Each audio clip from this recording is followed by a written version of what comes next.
Bismillahirrahmanirrahim. Welcome to Abstract Virtual School, Class 8. This is week 12, and today we are going to study unit number 5. And in this week 12, you have to do a project, and in this video we will discuss about project in details. So let's start.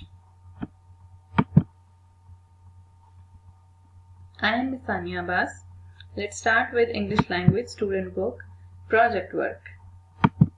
In this project, you can use these resources: A4 size papers, pencil, colors, loose sheet for writing paper.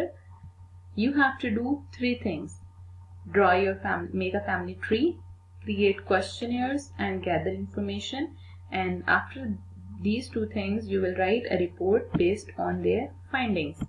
So let's start. Instructions. Firstly, you have to draw a family tree. For this family tree, open page number 134 of student book and read this first tip box. In this first tip box, it's mentioned that draw a family tree of your close family and include as much information about them as you already know. And then second thing, ask your parents, grandparents, aunts and uncle to help you to find out more.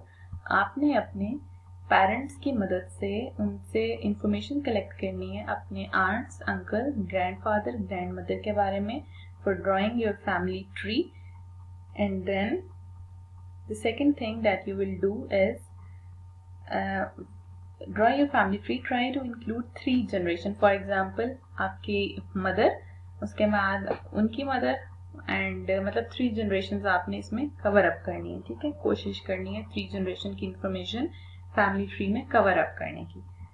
Next thing that you will do is make a comprehensive questionnaire for your parents. Questionnaire मतलब आपने question बनाने हैं about grandparents, aunt, uncle by using following guideline. I will guide you that you will question answers में ये चीज आप cover कर सकते हैं. that open questions होने चाहिए. For example, who, what, where, when, how वाले questions जिनके answers mostly yes or no होते हैं. For example, you will ask or you will write questionnaire where they were born, where your grandparents and your mother and your father grew up, their childhood home, where they was living in their childhood, older relatives they can remember, and interesting family stories perhaps related to the world events. Any story that they know about world, and if possible record their answers so that you can listen to them later. And इसके लिए आपने question answers prepare करने हैं इसी paper के ऊपर. ठीक है, काफ़ी मतलब आपके पास A4 साइज पेपर होंगे, आप इनके ऊपर क्वेश्चन आंसर्स प्रिपेयर करेंगे. Grandfather, grandmother, uncle, aunt, mother, father, इस तरह से. ठीक है, and then you will ask them about this information और आप इसके आगे मेंशन करेंगे ये information. First thing that you have to draw a family tree. Second thing that you will write questionnaire for parents, grandparents, aunt and uncle. And इसके अलावा the third thing is you have to write a report according to the given plan. Remember to write the paragraph. आपने paragraphs में एक report mention करनी है about your family और that family के अंदर family की history आनी चाहिए.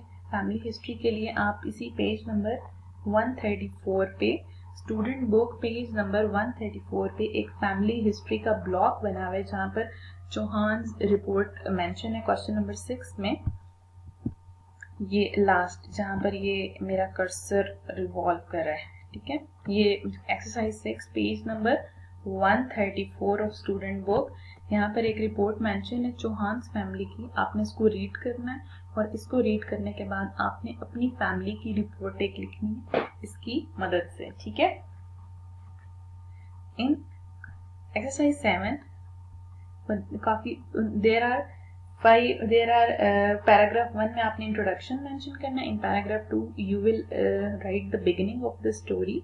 In paragraph 3 you will write about your grandparents generation, उसके बाद पेरेंट्स की जनरेशन और उसके बाद आपकी जनरेशन. फॉर एग्जांपल अगर आपके कोई सिबलिंग्स, बड़े बहन भाई कोई मैरिड हैं तो आप उनके बारे में भी मेंशन कर सकते हैं. ठीक है, ये आपने एक रिपोर्ट लिखनी है. Then and you can also paste pictures of your family on family tree. आप वहाँ पर पिक्चर्स भी पेस्ट कर सकते हैं. वेडिंग फोटोग्राफ्स में दादा दादा नाना नानी की पिक्चर्स काफ़ी ज़्यादा मौजूद होती हैं, आप वहाँ से भी कलेक्ट कर सकते हैं. एंड आपने ये प्रोजेक्ट बनाना है. And note down this thing that you will write week number, subject, date, project name, resources need, कौन कौन से रिसोर्सेज की ज़रूरत है आपको, स्टेप्स फॉलोड, स्टेप 1 पे क्या, स्टेप 2, स्टेप 3, और उसके बाद किस किस ने आपकी हेल्प की उस प्रोजेक्ट में. उसके बाद आप उनके लिए थैंक यू का भी एक नोट लिख सकते हैं. ठीक है, and attach it with your assignment. Website visited, आपने जो जो वेबसाइट विजिट की इसके लिए आप वो भी ऐड कर सकते हैं. एंड पे रेफरेंसेस क्या आपने गूगल पे इस www. आगे वेबसाइट का नेम क्या आपने यहाँ से इंफॉर्मेशन कलेक्ट की है. एंड एनी अदर डॉक्यूमेंट जो कि आपने सबमिट करवाना हो इस प्रोजेक्ट के साथ, जहाँ से आपको इंफॉर्मेशन मिली हो तो आप उसको सबमिट करा सकते हैं. And submission of this project work in written form is mandatory. Students, इसके आपके मार्क्स सुने, एक दफ़ा फिर सुन लें. आपने एक फैमिली ट्री ड्रॉ करना है. ठीक है, and next is you have to make questionnaire for your parents, grandparents and uncle and aunts. इसके लिए हेल्प अगर आपने लेनी है तो just open student book page number 134. यहाँ पर बहुत ज़्यादा डिटेल लिखी हुई है सिर्फ इस एक पेज के ऊपर. इसी प्रोजेक्ट के बारे में सारी डिटेल्स आपने इसको रीड करना है. And if you have any query regarding this आप इजीली मुझसे ग्रुप में पूछ सकते हैं. ठीक है, अदरवाइज आप मुझे इनबॉक्स कर दीजिएगा.